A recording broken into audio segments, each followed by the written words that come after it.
All right. It's Garbage here, back with another Alliance War video, and it seems like it's been forever since I've done one of these. So this is War number 3. I've had some issues with devices. I just got a new iPhone, so kind of all the recording was on different devices, so that's why I didn't get the first 2 videos out. So here we are, going to be running Path 9 like usual, like we did last season. Kingpin and the Hood duo are making their third war straight appearance, so they've been on my team every war this season, especially with Ghost being banned from being in war. She's not this war, but there was a counter to her on Path 9, so I decided to go with Kingpin again. I have just gone back and forth on whether it is best to use his special one on these hazardous shift nodes, because he just gains so much power from all the debuffs he purifies. And what his special one does on the second hit, it applies a debuff that lowers their ability accuracy by 65% and their attack rating by 50%, I believe. So the damage over time is nice, but once that's put on them, they won't be, the hazardous shift node won't proc on me as near as often, so therefore I won't get my overload debuff as often. But at the same time, when it's on and they do put a debuff on me and I don't purify it right away because it purifies has a cooldown, that means that I will be healing for basically double. So it's great to heal on, and it still procs enough where you'll still be purifying enough debuffs. I just haven't decided which one I like doing more, so I think I was just going special 2 here. I'm not sure. But either way, he's a beast, and yeah, he's great for Path 9. He really delivers damage. You can see just how fast that long shot fight went down. It seemed like it was over before I even talked about it. So you've seen my Path 9 fights before, so sorry for not really talking about them. 2 pretty easy fights. Vision Arcus can be a problem sometimes, but yeah. So here we are. We have the Mixmaster Fury. I took this last war with Archangel, so same exact fight. And last war, I ended up with 75% health, so we'll see if I can do any better than that. This time I have the White Magneto pre-fight, so in theory it should go a little better. So what I was thinking of trying to do was doing medium heavy. That way he couldn't evade the last part of my heavy with my regular stun, because the last hit wouldn't be under a stun, so he could potentially evade that. But here we have 4 neurotoxins on him, and you can just see that he is melting. He is melting so hard. So yeah, we're trying not to let him throw that special one. He really did not want to throw a heavy. I mean, you just count, and he's done this before. And you can see my health was looking great before this, but I believe he just really refuses to throw a special. There he throws the special one. There was enough prowess on there that, it did some damage. He evades there. So I'm really just trying to stack some neurotoxins. There he throws the heavy. And then I retaliate with my heavy. Special 3.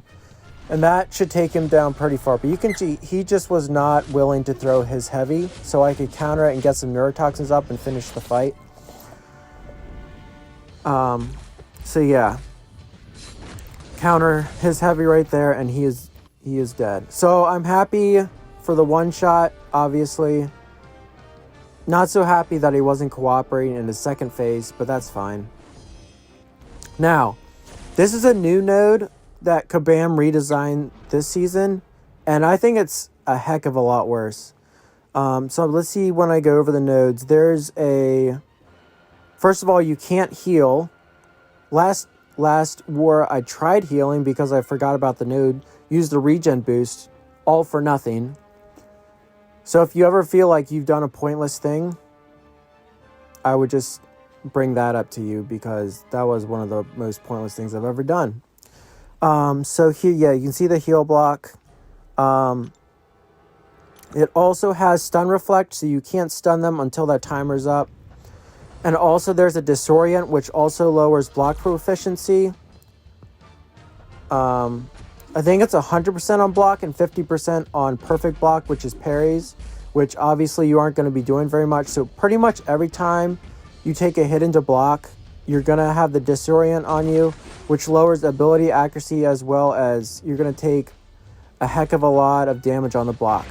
So you can see my strategy is to hit into his block a lot, intercept when I can, bait out specials, you know, trying to do the whole 15 rock stacks before he throws a special. I know he has his 4 hits on a special too. Gets him perfectly up to 15 rock stacks. You've seen me take thing before in my war videos, and I think I've explained it pretty well before. But I'm really just trying to beat into his block, not let him beat into mine. Trying to get out with as much health as possible. And you can see I'm doing really well so far. Here, one of these times, he doesn't throw his specials for like a minute. It's so annoying. So here he's at 5 rock stacks. Again, trying not to parry, trying not to... There he did. He hit into my block, and I think I immediately purified his disorient, which is why Kingpin is another... I think he counters this node pretty well. He doesn't really counter other than that, but I'm bringing him into war often enough where I'll be used to him for these fights. There I accidentally stunned him, but luckily it was on cooldown, which was very nice. So he just literally refuses to throw his special. This is the second defender in a row who's just not cooperating like he should be. But we make it out of that fight with plenty of health. Very happy with that. So we're on this Hazardous Shift Path 9 Tier 2. Here we have a Nova. He's the one defender why I didn't bring Ghost in. I could have brought Ghost and then someone specifically for him, but I looked at my lane and saw that he could just... Kingpin could take all the fights. Plus that thing mini. So this one has One-Eyed Open. Another change. I guess I should explain that. Path 2 is Hazardous Shift now too, instead of Stun Reflect. I personally like the change. Some other Alliance members and other BGs that run Path 9 aren't the most biggest fan of it, but so far I think I like it. So here we use my special one. It gets me with the last part of that beam. So I'm not too happy about that, but it's all good. See, the special one here should lower the chance that he blocks me when I'm dashing in. You see it still did there, but there's the perfect dex. So that's why I'm throwing the special one there. So just trying to get our ends, and you can see he goes down pretty fast. That was definitely my hardest defender on the Path 9. Now here with Wasp, when she evades you, she'll put a shock on you, which will help Kingpin in the long run because he can just purify it. But I played her as if I didn't want her to evade me. You can see I do block 1, 2, back off, or just into the special so she can't evade. So yeah. But she has a very low health pool. Yeah, just pretty basic Kingpin fight on Path 9. Not a whole lot to talk about here. Trying to bait out that special one. Which, again, seems like there's a theme running in this war. There, she throws it. And you can see she's almost dead with all the damage over time that the special one was doing. Originally, I was thinking of taking this with Kingpin, but, I mean, Archangel is just the obvious choice here. I needed to use him on Boss Island a fight later, so I need to heal him up anyway. If I didn't have to use him later, I might have opted for Kingpin just because I would use him later and need to heal him up anyway. But Archangel's the right choice for sure. And that's pretty obvious to me now. What are we doing here? Regen boost. So we're just gonna, there's the node where if she hits your block, she gets double power, or she gets power, parries are doubled. So we're trying to get some neurotoxins as early as possible just to have the AA reduced. I take a couple freaking hits there. It was not good. So there we get a wonderful 3 neurotoxins up, which she has extra ability accuracy. So she's not completely shut down for sure, 100%, but you know, it's pretty high up there. And I probably should have punished there, but I figured it might take her all the way down anyway. But one hit without, while the neurotoxins were down, took her down. You can just see how fast that fight was. All right, so now we're on to Boss Island. This war is going really well so far. And we have a 1% cap bishop here. We're taking the right side, like we usually do. And we're going to Archangel this fight.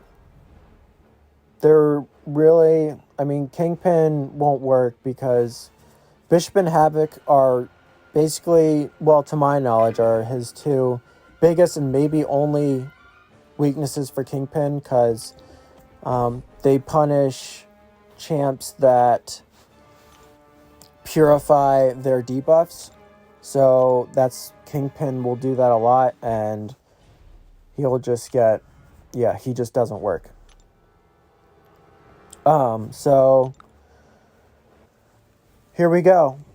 We just want to get some neurotoxins as fast as possible, give him space and let those put in work. I have an invul. I was going to push him to an SP3. There's 1, 2, 3. All of my indestructibility boosts are gone. So now I'm like, oh crap. Can't push him to SP3. That strategy won't work because I screwed it up. And Bishop has this thing where he'll convert bleeds that are on him into regeneration buffs, and the node makes him unblockable. And you can see at the last moment he went unblockable when I tried to parry him. So we're just trying to recover, take some damage. I should have blocked the first hit and tried to dex the rest. I just wasn't thinking straight. And here, this is unblockable, and this really hurts. What hurts even more is when I try to parry him and get some incinerates on us. So, luckily they didn't last long. We're just trying to let the neurotoxins finish him off before we finish off. Alright, now we have that Stealth Spidey Limber Brute Force mini. Another of our alliance mates took out the APOC Stun Reflect one. So we healed up Archangel a little bit. And yeah, we're just looking to get some neurotoxins up and clean house as fast as possible. We got the White Magneto pre-fight, so we don't have to worry about Limber at all. And yeah, just looking, we can't parry his lights, so we have to give him some space and make him dash in for our parries to land. So there we get a bleed up. I don't know why. I'm not going to complain because there was a lot of hits on the block which caused those poisons. So we only have 1 neurotoxin up. There's another poison. So now we got 3 up. That's what I'm talking about. Just going to try to keep stacking on. So you can see brute force is nipping at my health, but he melts from the neurotoxins, and yeah, clean fight for the most part. The only part about this fight that I was worried about was really the class disadvantage. So anytime Professor X has killed me in war in the past, it's usually from his special attacks. So my strategy in here was going, once he gets to a special, give him space. That's the only time it gets me, is when it's unblockable and I'm not 100% ready for it. So you can see me giving space, and we also want to watch that falter timer very closely. So perfect, we get that back to restart to 20, and we can hit into him. We are opting not to use the special one, just because it seemed like last war that I took an Ebony Maw War Boss with him, it seemed like I wasn't getting enough debuffs for my damage to really be crazy good. So we're just going to be throwing special 2s, and we'll see how we do. So he gets to a special 2, give him space, perfect. Lots of time to retaliate. Now we got our special 2, we're going to throw it. Big numbers, 216k crits. Awesome. Giving him a space. We had the... Now there was a little bit of a mistake. Went in when he was falter, so next time got to keep a closer eye on that. So you can see he's below 50% health. I'm at 75% health. We were looking really, really good. Just keep chipping away at him. Another special 2. I think there's 116k in there. So let's bait this out. He has the falter ready, so we go in, back off. Things are looking really well. Now my unstoppable wore off for that third hit, where I was going to just let the unstoppable let me retaliate into him, and then I take a heavy. So those two things did not line up very well for me. So there's some mistakes. So this, we're in trouble because he has his falter ready and he doesn't have a special, and I can't stun him. So we are looking for a moment where we can hit into him. Perfect. We didn't get clipped at all. I was really, really scared at that moment in time, because that's a tough spot to be. And with being on lower health. But we kept our cool, and we played it the way we needed to get the solo. So that war was actually the first time my battle group went 50-0. First time we put up the big 0. So proud of everyone in the battle group. And you can see we take this war handedly, 9-41, after starting out the season 0-2. So I think we as an alliance are grooving now. We are looking really well, fighting well, communicating well, and yeah. This war was a good one. It was a good one personally, good one for the alliance. Good to get back on track. And yeah, can't wait for the next one. Hope you guys enjoyed. Thanks for stopping by, and I'll see you in the next one. See ya.